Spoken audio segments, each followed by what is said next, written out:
ദിലീഷ് പോത്തനെയും പിന്നെ വിജിലേഷില്ലേ ഇവരെയൊക്കെ ഞാൻ മോഹിനിയാട്ടം ഓപ്ഷൻ എടുക്കാൻ പറ്റും.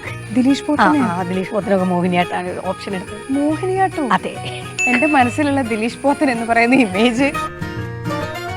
അപ്പോൾ Amrita T V best actor reality ഷോയിലേക്ക് വന്നപ്പം അതിൽ ഞാൻ വിന്നറായി പോയി. അല്ല അങ്ങനെയല്ല, വിന്നറായി. എന്നിട്ട് ഞാൻ സിദ്ധാർത്ഥ ശിവ, അതിലുള്ള കുറെ പേര്, മുസ്തഫ, പിന്നെ ഒരുമിച്ച് അവർ സെറ്റ് ചെയ്യുന്നത്. അതെ, രാജേഷ് ശർമ്മ, കുറേ പേര്, ഇപ്പോൾ ശ്രീകുമാർ മറുമേത്തിലും ചക്കപ്പടത്തിലൊക്കെ ഞങ്ങളൊക്കെ ഒരു ടീം അതിൽ നിന്ന് വന്നവരാണ്.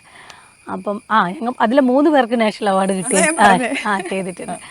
അപ്പോൾ അത് കഴിഞ്ഞപ്പോഴെനിക്ക് തോന്നി, ഈ ഭരതനാട്യം കളിക്കുന്ന സമയത്ത് നമ്മൾ അഭിനയിച്ച് വരികയാണെന്നുണ്ടെങ്കിലും അതിനിടയ്ക്ക് ഒരു തത്തളാം കുത്തക്കത്തി കുത്തക്കത്തടി കിട്ടത്തും തത്തി തകണ ഗജം തരി കിട്ടത്തക തക എന്നൊക്കെ പറഞ്ഞിട്ട് ജതി വരുമ്പോൾ നമ്മൾ ഇതിന്ന് കട്ടായി പോകുമല്ലേ.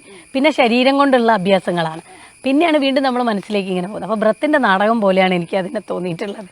ഒരു എലിനേഷൻ, ഇങ്ങനെ അന്യവൽക്കരണം സംഭവിച്ചുകൊണ്ടിരിക്കുന്നു ഒരു ആക്ടർ എന്നുള്ള നിലയ്ക്ക്. അപ്പം ഞാൻ വിചാരിച്ചു, ശരി, ഭരതനാട്യത്തിൽ 1ാം റാങ്കും ആയിപ്പോയി എനിക്ക്. പാവം, എനിക്ക് നാഷണൽ അവാർഡ് കിട്ടിപ്പോയി, എനിക്ക് മറ്റേ ഇതിലായിപ്പോയി, ഭരതനാട്യത്തിൽ 1ാം റാങ്ക് ആയിപ്പോയി. ദുഃഖങ്ങൾ പറയൂ സുരഭി, അറിയട്ടെ. അങ്ങനെയല്ല, ഞാനപ്പോൾ MA തിയേറ്റർ എടുക്കണോ MA ഭരതനാട്യം തന്നെ വേണോ എന്നുള്ളത് നോക്കിയപ്പോൾ റാങ്ക് അപ്പോൾ മാഷി കാണുന്നുണ്ടെങ്കിൽ ഞാൻ ഭരതനാട്യം തന്നെ എടുക്കണം എന്ന് ഭയങ്കര ആഗ്രഹം.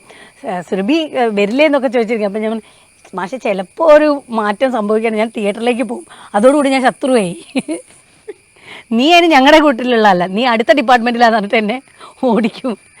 അപ്പോൾ ഞാൻ തിയേറ്ററിലാണ്. പക്ഷേ ഞാൻ പറഞ്ഞ സാറേ, എൻ്റെ ക്ലാസ്മേറ്റ്സിനെയൊക്കെ ഞാൻ അങ്ങോട്ട് വിടുന്നുണ്ട്. അപ്പോൾ ദിലീഷ് പോത്തനെയും പിന്നെ വിജിലേഷില്ലേ പണ്ടേ ടീമാണ്, ഇവരെയൊക്കെ ഞാൻ മോഹിനിയാട്ടം ഓപ്ഷൻ എടുക്കാൻ പറ്റും. ദിലീഷ് പോത്തനൊക്കെ മോഹിനിയാട്ടാണ് ഓപ്ഷൻ എടുത്തിരുന്നത്. മോഹിനിയാട്ടോ? അതെ.